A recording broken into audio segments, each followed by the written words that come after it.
or in spirit over our maiden voyage of WebEx for our water issues talks. So we're working on a few bugs yet. Probably will be in the next couple of sessions as well. But thanks for the patience in helping us get through that. But it is a pleasure to welcome back Mindy Erickson to the MPCA today to talk about geochemical evolution of groundwater geochemistry. Something interesting. Back when I was working in remediation, something I know that we always wondered about in terms of installing wells and what kind of effect that would have on the geochemistry that we were seeing out of our groundwater analyses afterwards. Mindy tells me she has been gone from the agency and at the USGS at Monty for 8 years, is it now? 8 years, I know. How time flies. Before that, she was here working on PFC, PFC monitoring in surface water and groundwater around the state. So anyway, it's good to see you back. Thanks, and I'm looking forward to your talk. Take it away. Thanks. Well, thanks for the invitation, and we're going to have a little bit of a learning curve today. I'm going to be pointing at things on the screen because the laser pointer doesn't work on a TV, and if I point to things physically here, they can't see it remotely. So we'll have a dual pointing thing happening, and we'll just see how that goes. So just as a quick introduction to why we care about arsenic, it's both a naturally occurring trace element, but also a contaminant in drinking water and other sorts of media that we're exposed to. It's widespread as a drinking water contaminant in the upper Midwest and across the world, and it includes health risks that are cancer, skin abnormalities, and other effects that we don't want to see from ingesting drinking water. EPA's MCL and WHO's, the World Health Organization's drinking water standards, are 10 micrograms per liter. The MCL, as you all know, is applicable only to public water system wells. It's not applicable to domestic wells, and so that's only an enforceable standard for public water system wells. And it's a standard that's based on not only health effects, but also the practicability of treatment technology at a community scale to remove a contaminant to a certain concentration, and also a cost-benefit analysis for if we have a lower standard, how many more systems will be affected and have to put in expensive treatment, et cetera. So it's a multifaceted process that goes into setting an MCL. It's not strictly a health-based standard. As with any carcinogen, the MCL goal, the MCLG, is 0 or non-detectable concentration of that element. So this is something that's important to keep in mind that 10 is not some sort of a health-based bright line. It's based on other factors as well. In the upper Midwest, the elevated arsenic concentrations tend to be associated with the footprint of Des Moines lobe till across Minnesota, Iowa, and the Dakotas. This map illustrates just the public water system wells across the states, but this pattern is evident when you look at all types of wells also. In Minnesota, since 2008, every new potable well that's been drilled was analyzed for both arsenic, or analyzed for arsenic in addition to nitrate and bacteria, which have been required for many years. But because of this new requirement of testing potable wells, we have a wealth of new information about arsenic occurrence in drinking water wells. And what we found is across the whole state, about 11% of wells exceed that 10 microgram per liter, and almost 50% have detectable arsenic, with 2 micrograms per liter being the maximum threshold that's allowable for testing laboratories for reporting a detection level. Some counties, as you can see, in the central part of the state up through this, more or less footprint of the Des Moines lobe up to northwestern Minnesota, have a much higher percentage of wells. Some of those counties up to about 50% have more than 10 micrograms per liter in these new wells. That translates into about 130,000 well users above 10, and more than 500,000 that have detectable arsenic. So in terms of the study that USGS and FDH have been collaborating on over the past few years, we had a couple of different goals for the study that we've been working on. One was to evaluate the methods that are used by well drillers. There's not a lot of specificity with regard to how and when the well drillers collect a sample for this potable well. And so there's a lot of variability in terms of how these samples are collected. And so that's one aspect of the study, is to look at the impacts that different sample collection methods have on the variability of the results. A second was to look at this evolution of geochemistry and changes in arsenic concentration over the course of about a year. And then the third was a probability mapping exercise.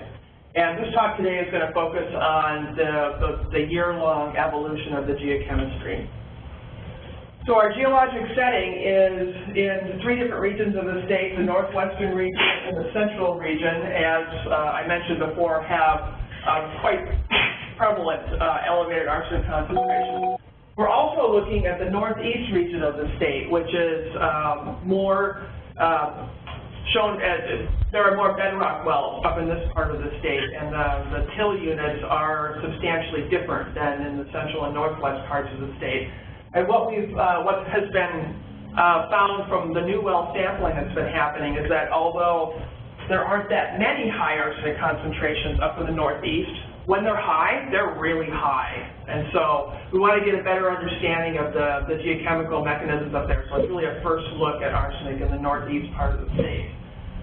In terms of what the cross-sectional look of the aquifer system and the well constructions in these 3 different regions, we'll take a look at those quickly here.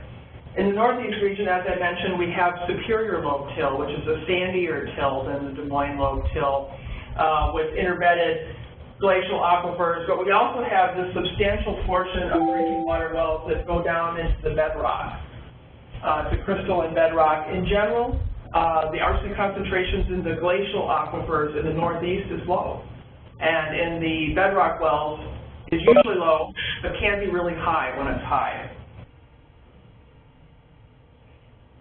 All right. In the northwest region, as you can see, each line here separates a different layer of deposits from glacial advances and retreats. And as you can see by the number of layers and the complexity of the layers, the different kinds of layers, sand in light beige here versus lake sediments in blue versus the till units in green. Very many advances and retreats, advances and retreats, advances and retreats, different glacial advances, I guess I'll just say that. And there's a very complex stack of sediments, as you can see. Another characteristic of this particular sediment is that it has a lot of shale and limestone clasts with that particular geochemical characteristic in terms of the minerals and the pH and whatnot of the water that's associated with that. And again, these lacustrine sediments that are present. In the central region, similar kinds of deposits are present as in the northwest, but there's a lot less complexity because there were fewer advances and retreats of the glaciers, and so the tills and the aquifers tend to be more extensive, thicker, just less complex in general. So in terms of groundwater sampling collection for this particular project, we had 3 different rounds of sampling. The first round, the hydrologist from the health department who collected that sample mimicked the process that the well driller used for sample collection. So if the driller collected right off the rig, drill the well, develop the well, collect the arsenic sample, if that's what the driller did, that was their practice, that's what the health department hydrologist did. If they collected it from plumbing later on, came back some weeks later after plumbing was installed, then they mimicked that. And so that's one of those variabilities that comes in with regard to how well drillers collect samples. The health department also collected a sample that was filtered, so aqueous arsenic versus total arsenic, some other geochemical constituents, and then field parameters when that was possible. The samples that were collected in rounds 2 and 3, which were 3 to 6 months later and a year later nominally, were only sampled from plumbing, and they were both a total arsenic or unfiltered sample, and then an aqueous arsenic or filtered sample, and then those same other geochemical constituents and the field parameters. And again, this talk is going to focus on the aqueous arsenic and the other geochemical constituents throughout the course of the year. So, in looking at arsenic concentrations just themselves over time, I'm going to spend a moment just explaining what these diagrams are, because we're going to look at a few diagrams that are like this, and it'll help put everything in context and have a better understanding. This is pH across the bottom, and PE up on the vertical axis, and PE is a scaled version of your oxidation reduction potential probe, or your ORP probe, so it's just a scaled version of that, measuring redox. So pH-PE diagram, and within the body of it, above this sort of diagonal line, is where arsenic 5 is stable, geochemically speaking. And below this diagonal line is where arsenic 3 is stable geochemically. And the reason that that's important, twofold.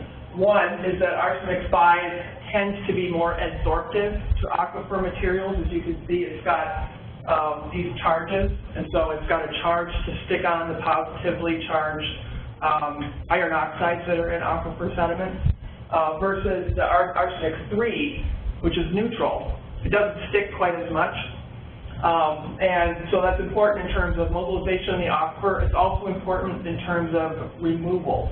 So once that water is coming out of somebody's tap, if you have an anion, that's easier to remove than a neutrally charged particle. So the speciation matters both from mobilization and also from treatment. So in terms of what we see here, orange is the northeast region.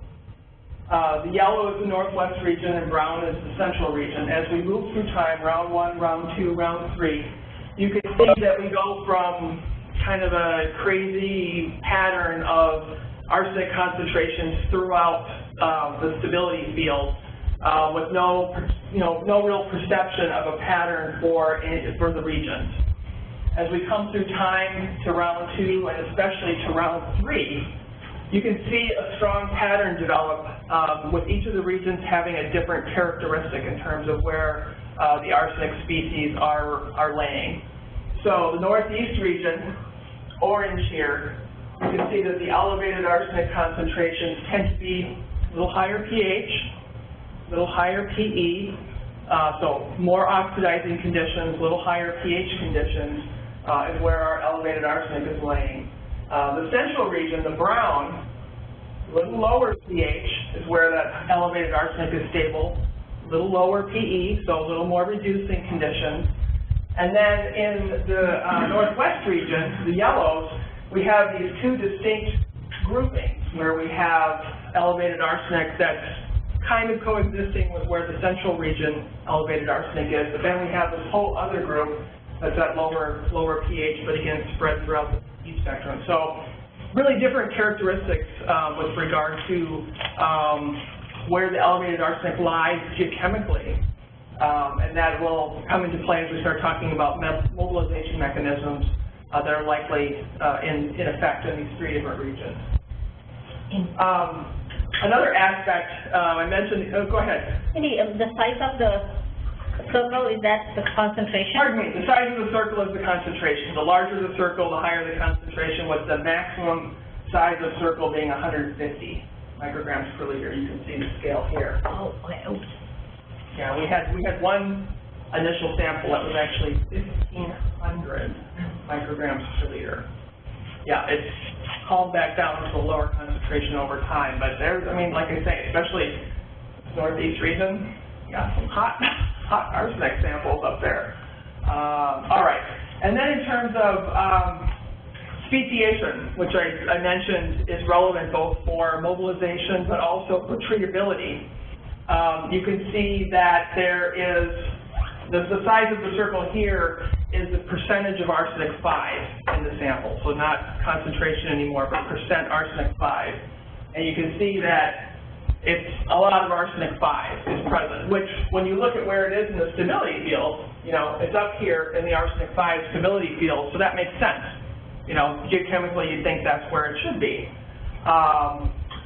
The reason this is interesting, and for me personally surprising, is that it's completely the opposite of what we found looking at long-established drinking water wells. In long-established drinking water wells, where the arsenic concentrations sit geochemically is much lower PE and a little bit lower pH, not as low of pH, but definitely lower in terms of redox. And this, is the opposite. The largest circles are 100% arsenic 3 versus arsenic 5. And so, in these long-established wells, we find mostly arsenic 3. And so, again, thinking about this, I mean, from an academic point of view, it's a very interesting observation, and it's an interesting question. And it's like, how long does it take to get there? And all these questions that are very interesting academically. But from a practical perspective, from a public health perspective, it's actually really important, because if we are making recommendations to people about treatment systems, if over 10 years all that arsenic 5 is going to convert to arsenic 3, and we've recommended a system that's effective for arsenic 5, but is less effective for arsenic 3, you know, we kind of got ourselves a public health problem. And so it's an important question to get answered from the position of making recommendations for treatment technologies. So Mindy, is arsenic 5 as bad as arsenic 3 or vice versa? So Rita Messing from the health department, now retired toxicologist, told me early on in my looking at arsenic that our bodies take in either form and it ends up as arsenic 3. So arsenic 5 is ostensibly less toxic, but it doesn't matter because we reduce it to arsenic 3, and so the exposure is all to arsenic 3. And so from a toxicology standpoint, it doesn't matter, but from a treatability standpoint, it does. All right. And so some work I was involved with a student at the University of Minnesota was looking at the repositories of arsenic species in aquifers. And I just want to point out that these are not cores, all right? This is not steps from the surface down to the bottom. This is percent of the total sample that was in any particular arsenic phase. And we're going to focus on the cores that were from aquifer materials. I won't go into what this whole study was about, but what I want to point out here is that there is a large repository of both arsenic 3, which is the darker speckle, and arsenic 5, which is the lighter speckle, in the aquifer material. So both are available for mobilization, which is, you know, a new kind of finding and understanding. The other thing that I'll just point out as well is that there are these sulfide minerals, which is the top hashed part of these diagrams, and those are minerals that are oxidized, or they mobilize arsenic from oxidizing processes versus mobilizing arsenic from reducing processes. So there's a repository of everything here in our aquifer sediments. All right, in terms of looking at the redox evolution, we'll start first with the Northeast. And now we've shifted gears in terms of what's being presented on these stability diagrams. So instead of just total concentration by region, we're now looking again at total concentration being the size of the bubble, but we're looking at,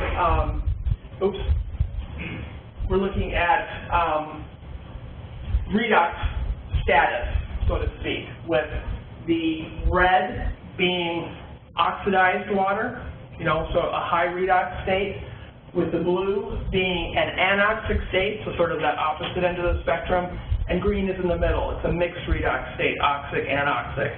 And so, as you can see, looking at the evolution from round 2 to round 3 in the Northeast region, we have a shift from, you know, sort of a smattering of blues and greens and reds to more red, less blue, more green. It's a little hard to see because the dots seem to be small here, but when we look at the next diagram, it'll be a little more clear.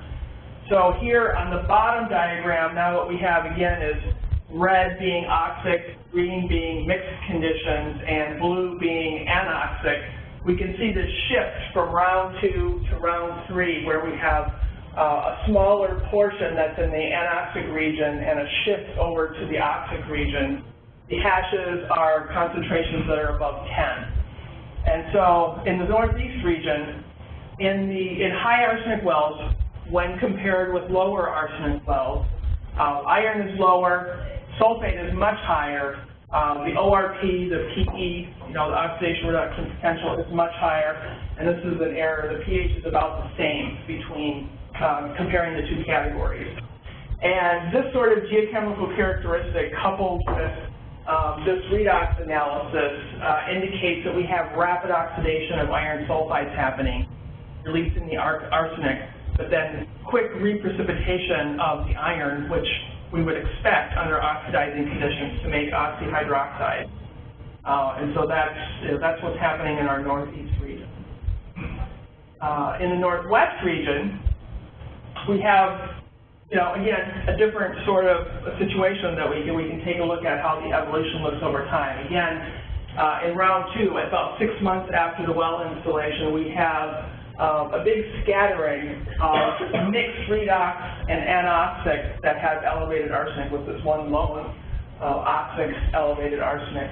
And as we come to 12 months later, you can see how clearly the redox regimes have differentiated themselves, where we have this anoxic elevated arsenic here above pH 7 in this stability field, and we have the mixed redox regime elevated arsenic over on the other side of the stability field. So lower pH, mixed redox, it's all sorted itself out in terms of what process is going on here. In terms of this region, the shift here between round 2 and round 3, in terms of where the different points lie, it's not really as clear that there was such a shift. But I think what happens is that things have different wells have undergone different processes. And so in the northwest region, again, we have iron that's lower and sulfate that's higher. The ORP is lower, though, in those elevated arsenic wells versus the high arsenic wells, and then with a higher pH in general for the high arsenic wells. So mobilization here is likely incongruent dissolution or rapid oxidation of iron sulfides, but again, with that reprecipitation of the iron oxides in this slightly toxic environment. So pretty different from what we saw in the northeast. And then in the central region, we have yet another story where in the 6-month sample, in the round 2 sample, you can see, again, a mixture of mixed anoxic and mixed anoxic, oxic, and anoxic wells with elevated arsenic. Whereas we come to round 3, you can see that the predominant look of the elevated arsenic there is these anoxic wells, the blue wells, and everything's tightened up a lot in terms of both the PE range and the pH range. It's really clustered into a much smaller pattern. In terms of other geochemical parameters in the high arsenic wells compared with low in the central region, the iron is higher. That's a contrast to the other 2 regions. The sulfate is lower, also in contrast to the other regions. And the redox, the ORP, is lower, again in contrast to the other regions with lower pH. So here, the mobilization process that is likely most effective in arsenic mobilization is reductive dissolution of the iron oxides, because the arsenic sticks to those iron oxides, they dissolve, the arsenic goes with it. And so it's a coincidental mobilization. You can see again here the shift from mixed processes over to anoxic processes over the course of the 6 months.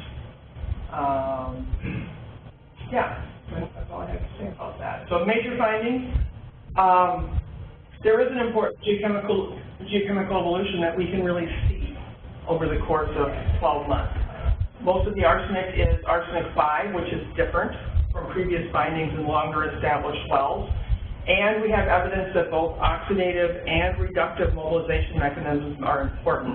And this is also different from what's been seen primarily in the past, where reductive mobilization mechanisms have predominated. And now we have, evidence, good evidence, that both of these processes are important. And so that's good to know from a practical standpoint in terms of advice and whatnot to folks. And we this great looming question of what's going to happen over, another decade or so, since these results are so different from what we've seen in long-established wells. And we're embarking on an ongoing collaboration with health to sample a subset of the wells in this first study for another 10 years or so annually, for about 10 years, and see what we see in terms of changes in all the geochemistry and the arsenic species. And we have a manuscript that's in preparation right now. We have time, and so I'm going to go on and give just really short summaries of those other two goals of the project. The first being the variability of new wells depending on sample collection methodology. The first thing we'll look at is, and this table is giving a paired Prentice-Wilcoxon, so it's looking at pairs of samples together, comparing these different groups. So 0-month total arsenic collected by the driller versus 0-month total arsenic collected by the health department. All right, so that's how that table lays out. But first I want to draw your attention to the box plots, which show arsenic concentrations for all the different kinds of samples over time, with the left-hand sample being the driller total arsenic, the one next to it round 1 total, the next one next to it round 2 aqueous, again round 2 total, round 2 aqueous, etc. And when you look at the box plots, you look at the medians and the spread and all that, it's like, they're the same, right? There's nothing going on. But when you look at them pairwise, people drink water from one well. They're not drinking an average, they're drinking water from their own well. We see important differences when we look in a pairwise way when we compare these early total arsenic samples to all the later total and aqueous arsenic samples. So what we gathered from this is that these aqueous samples collected initially aren't different from later samples, statistically speaking. And the early total samples were. And so, something that could be considered to reduce that variability over time at an individual location is to filter that initial sample, especially if drillers are collecting samples from the drill rig, which I think many of you can imagine, pretty sediment-rich sample, not really what you would expect to see coming from somebody's tap, right, in terms of the amount of sediment. Again, looking at a comparison of a 12-month sample to that initial total arsenic sample collected by the driller, the big take-home messages are, so what we have here are these colors, the blues and the reds are large changes, so more than 1 microgram per liter change over the course of that year. Reds being increases, blues being decreases, and the darkest colors are the biggest increases, more than 10 microgram per liter change over the course of 12 months. And the yellow are small changes. So the 3 big take-homes from this is that arsenic is as likely to increase over time as it is to decrease. This is counter to what drillers have been telling homeowners for a long time, which is don't worry about that initial sample being high, because it's going to go down, right? So if you hear of any drillers doing that, tell them to stop that, because that's not supported by the evidence. The other is that filtering reduces variability. You can see that in this outer ring, the largest changes are smaller if the sample was filtered. And so filtering helps reduce variability. And I want to say too, in general, when we think about drinking water samples, we want whole water, because that's what people drink, right? But when these samples are being collected, like I say, collected off the drill rig, that is not representative of what's going to come out of somebody's tap. And so, in this particular case, filtering may be appropriate, even though it is a drinking water sample. And then finally, the last take-home is that in both cases, filtered or unfiltered, small changes over time are most common. So that's kind of good news. And then finally, thinking about the collection, the sample collection timing, and this is looking at total arsenic across the x-axis and aqueous arsenic on the y-axis. And as you can see, that initial round one sample, the sample line, the line that represents the samples themselves, is the blue line there, with the black line being the one-to-one line. And you can see that there's a bias in those, in that round one results toward that initial sample giving a higher concentration. And as time goes on, the samples come closer and closer and closer to that one-to-one line. And that's consistent with what we've seen in long-established wells, that aqueous and total are the same. And so that's another consideration, is maybe just waiting a while to collect that drinking water sample is a strategy. So again, summary of findings: filtering samples, collecting samples from plumbing, collecting samples months after the well's drilled reduces that variability over time that we see. And that distribution statistics, so looking at the statistics of the populations as a whole, you can't see these changes. You can't see what the data can tell us. And this work is in review right now with the Journal of Groundwater. Hopefully it will be published early next year. And then finally, the arsenic probability model. And having worked with arsenic here in the Upper Midwest for almost 2 decades now, I never thought we would have any way to do any meaningful probability model. Just too complicated, everything's too complicated, we're just not going to be able to get there. And I just couldn't be more delighted to say I was totally wrong, that we have developed what I think is a very useful and important probability model for elevated arsenic in drinking water in Minnesota. And this is a statistical model that's based on a new modeling technique, new to our field. It's been used in other science fields for a long time. It's called machine learning. And we use the specific tool of boosted regression trees. And our model metrics here, we have about 67, 68% total accuracy for predicting elevated arsenic with this model. And it is a fully three-dimensional model. What's represented in these maps is one slice, right? So one depth and one set of well characteristics, but it is a fully three-dimensional model. You can see that in our northwest and central regions that we've been talking about today, with the dark brown and lighter brown representing more than 50% likelihood of elevated arsenic, and the yellows being less than 50% likelihood of elevated arsenic. It does a pretty good job. It kind of looks like it should, but what comes out from this is, again, that three-dimensional aspect of likelihood and probability. Another major finding, and it's an offshoot of an observation that was made about 10 years ago, that this parameter called clay gap, which is the distance from the confining unit down to the top of the well screen. If that was big, it reduced the likelihood of elevated arsenic, and it reduced the average concentration of arsenic that was found in a drinking water well. And in this study, that clay gap characteristic was the second most influential characteristic in the model, where there were 32 characteristics that ended up being influential, and clay gap was the second most influential. So the thing that comes out of this for me is like, okay, yes, we have a lot of arsenic in Minnesota, but there are some choices that we can make as wells are being constructed that will help reduce likelihood, reduce exposure to elevated arsenic, in spite of the fact that we have a lot of arsenic everywhere. And there's good geochemical reasons why this is the case, and I won't get into those, but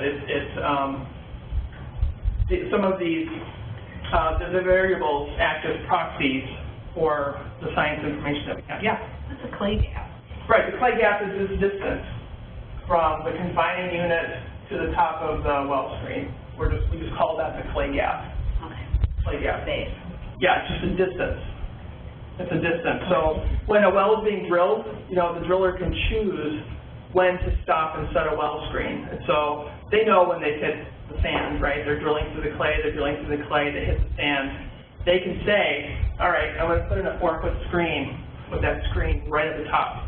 That's a clay gap of 0, right? If we're just calling it a clay gap, that's the term we're using. Or they can say, well, I'm going to go down 4 feet, I'm going to go down 5 feet, and then I'm going to set that well screen. Because they, I mean, like I say, they know when they've hit the sand. But wells cost by the foot, and so the deeper you go, the more it costs. And so communication with well drillers and homeowners about cost-benefit of reducing your likelihood of elevated arsenic, treatment system, et cetera, while still being clear that there's no guarantee that wells with this sort of construction still have elevated arsenic, just fewer of them do. So, and then using the same modeling technique, the next thing I'll be working on for the next 3 or 4 years is to take this tool and map redox, pH, arsenic, and manganese across the whole glacial aquifer system of the U.S. with a group of people will be working together with me, but I'll be leading that effort. So, taking the Minnesota show on the road nationally, so that'll be a lot of fun. And I think that's it. Funding from the Clean Water Fund and the USGS Cooperative Matching Fund, and also we had an NSF fellow working with us through an internship program between NSF and USGS. Lots of help with sampling and GIS, and again, cooperation of owners and drillers was a key factor for success. Yeah. Is it possible that the drilling mud used by the drillers could contribute some arsenic, and that they use some clay, mozzarella or something like that, types of drilling muds? And I was wondering if the high arsenic levels could be related, initial high levels could be due to residual clay in the formation before it's fully developed. Possibly. I don't know that there has been testing on the drilling mud. I'm not sure about that. The filtered samples, filtering the samples takes care of the problem, and whether it's an introduced issue, I would think it would be more widespread if it was a drilling mud issue versus an aquifer issue, in terms of construction. But it's a good question. It's certainly a factor that should be considered. Anything coming online, or Mark? Go ahead. How do you take your PE measurements? So the health department just did this with a multimeter probe, and I think it was a silver chloride probe, so oxidation reduction potential, and they followed the standard protocols that we have of looking for small changes over pH and DO and ORP and specific conductivity, and then sampling after things have stabilized. And yeah, I think any of us know that in reducing waters, you never quite get to the bottom of the ORP, but it starts changing more slowly. And just a question actually came up the last time I gave this talk too, and I guess I come back to looking at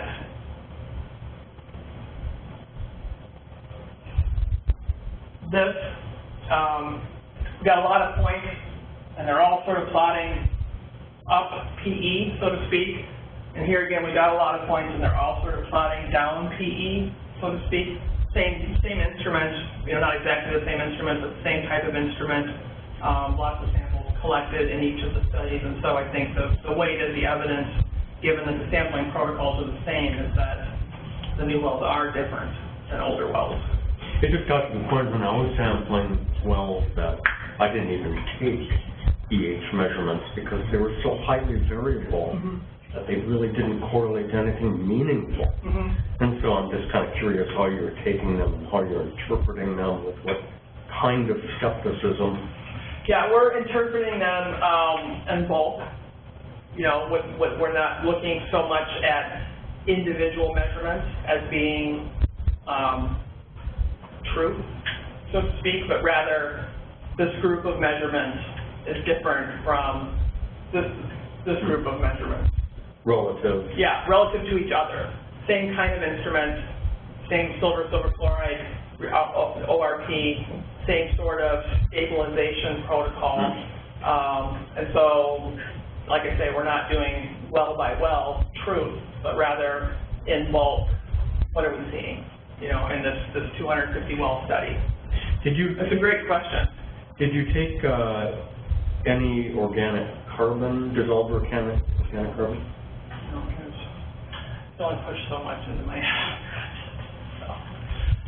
Yeah, I decided to go for the geochemical constituents that went into a spreadsheet Redox calculator that I have, and decided to go with that as our geochemistry Redox scale instead of something else. But it's a great question. Do you think you'll be doing that in your larger study, organic carbon? I don't think they'll do it, no. No? Oh, you mean in the national scale study? Yeah. If we had that as a parameter, we would, but it's a compilation of data from states and public water So systems. it's data that's already collected? Data that's already collected. It's a compilation and analysis of already collected data, and it's widely variable what's available in terms of the geochemistry. Yeah. Kathy. Well, this was just making sure I understand your answer to Mark on the using the field probe to measure pH. So you're saying that you just follow the same procedure at every well, and if you went to well A, you got one reading, and well B, you got another reading, you didn't worry about it, but when you aggregated it, you could see as a group that there were differences. Right, and they are consistent with what we see in DO. So lower DO corresponds to lower ORP so overall. in general. So overall, especially looking at the aggregated data set, yeah, it tells a story. Well, that's interesting, because it really does look flippy when you're out in the field, you know, using those probes. Right. Well, and the thing that I look for, and that I asked the health department hydrologist to look for, was, does what you're seeing make sense? Right. So it starts at 200 and it goes down to -100, and it goes really fast to the beginning, and then it slows down. It keeps going down, but it goes down more slowly. So if you're, you know, DOs 0.1 or whatever, things are not changing rapidly. And so in situations where it just always kept going, or never, you know, you have a DO of 0.1 and an ORP of 400, you know, then your probe, you got a problem with your probe, and we just throw that out.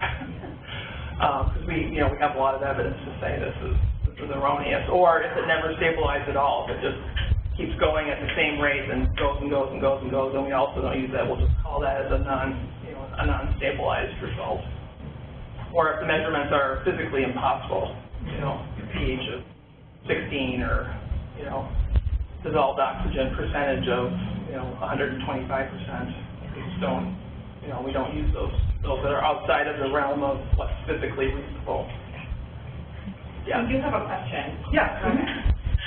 The question is there are specific things that drillers can do to reduce the likelihood of high arsenic? How will we get that information to them? So the health department is our collaborator, and they are the regulatory agency responsible for drinking water wells, and they will be developing guidance based on these study results. And so they're already actively working on this. They've had these preliminary results since July, and they're actively revising their guidance. So it's great. I mean, that's part of what's really fun about collaborating with regulatory agencies, is you do the science and then hand it off, and then something important happens that benefits the public in general. Yeah. So from the well owner's perspective, what can you do to lower the arsenic?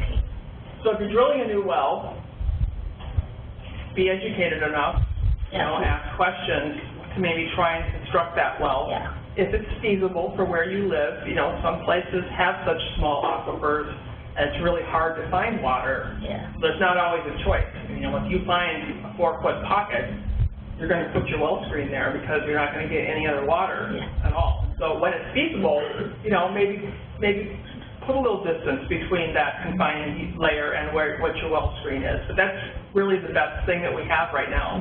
Because you live where you live, right? You're not going to. But you know, like those filters not the carbon filters, but, you know, you can, Oh, in terms of filtering? yeah, Yeah, so the health department has recommendations for treatment technologies that that work. okay. You know, so it's reverse osmosis, some kinds of filtration, you know, an iron filtration can help remove arsenic.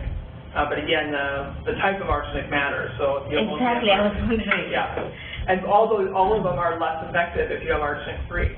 Yeah. And so, one of the things that health is talking about is whether or not always recommending a pre-oxidizer is a good recommendation. It's another little bit of money, a little bit more maintenance, because then you have the pre-oxidation plus the filter itself to maintain. But if you get 100% removal or 95% removal instead of 0 or 10% removal, then maybe that's worth it. If you're going to spend $500 for a treatment system, maybe it's worth it to spend another $100 to make it actually work. You know what I mean? So they're discussing all that right now about what their recommendations are going to be. But these early results are making them lean toward we should be recommending a pre-oxidation step. I'll see where it lands. It might just be that they'll give advice, and people are always going to decide. So I have two questions. The first one is, how come you found out to begin with that there was a difference between well-established wells, arsenic concentration, and the newer wells? It's not the concentration; it's the speciation. I mean, arsenic 5 versus arsenic 3. Right. So the older established well research that I presented, that was for my dissertation. Right. So that, I just went and visited wells that existed. And, right. We didn't do any new drilling. It was early 2000s, so there was no new well testing in place yet. So we just tested wells that were out there, we being me. And then this study, it's all new wells. And so it was a big surprise to me. In fact, I thought we had a problem with our lab. I thought we had a problem with the lab method. That was my first reaction was, we got a problem. This speciation is, it's wrong. That was my first reaction. It's not. I think that it's real. I think that it's something that we're seeing that's real, that's very different than new wells versus long-established wells. And why? Why? I think it's because in the aquifer setting itself, initially, there's a very large repository of arsenic 5 present. Go back to the picture here. Arsenic 5, there's this huge repository of arsenic 5 that's present. And then as the well is there and there's pumping that's happening, I think that the water gets to be in a more reducing state because of the mixing that's imposed from that upper confining unit and that contact layer and the aquifer. So you end up with a more reducing state because you're introducing carbon that's present there at that interface. And there are other geochemical reactions that happen at that interface that I think over time the well ends up being in a more reducing state, which is kind of counterintuitive, but it's, the evidence is there that that's what's happened. And so I think that's the explanation. But yeah, it's crazy. I think it's crazy. And I wonder if you could have microbes that are actually reducing the arsenic. Yeah, I think that should be something too, is that all of a sudden you have a new process that's set up where arsenic 5 is being reduced to arsenic 3. That's another possibility that, we're probably not going to be able to look at because we don't have a micro part of the study that's happening. It might be something we could add on down the road, but not right now. Yeah. I was just going to ask if you could speed up that transit. That could be one of the recommendations for a homeowner to, allow the well to be pumped for a while before they actually start using it. Would that speed up this transition so that the treatment could be more effective when it's maybe? I would think that my gut is that it wouldn't be super effective because we see this after a year. It's all still, where the sample is laid in terms of the stability field is still well into the arsenic 5. And these older wells that I sampled are 10, 15, 20 years old, and so how long do you run it then, right? And so I don't think from a practical perspective it's probably a way to go. In terms of getting the sediment out, you know, I think maybe more development, well development, that sort of thing, that could be effective. But in terms of speeding up this process, I think it's going to be a long evolution. Thanks, Eva. Question here? Yeah, kind of off your main topic, but I was just curious with the arsenic statistics, where it looks like now you have, you know, if it's above or below, likely to be above or below 10. I was just wondering if you were looking at maybe running that for some other numbers, you know, so that we could have, you know, above 10, below 20, so that then we at the PCA would have, like, background values to compare to sites that might be causing elevated arsenic or any of those other metals you were looking at. Right. On the docket? It's not going to be incorporated into the publication that I do, but all of the data will be available. Okay. And so when this work is published, hopefully March, April, May, depending on how fast things move with the journals, all the data will be available. And so, you know, you guys can slice and dice any way you want to with the complete data set. Yeah, and I think that's a great application, a great secondary application of the data. Yeah, because Fantastic. a good tool for us. Absolutely. I totally encourage you to do that, and that's part of why we make the data available, is for other users to ask other questions, right? So we have the questions that we have, and, you know, you guys have different questions, and it's great if our data can help you answer questions that are important for your agency. Thanks. Yeah. Anything else online? Doesn't look like it. All right, well, we're 2 to 10, and I think we're done then. Thank you very much, Mindy. Thanks, you guys.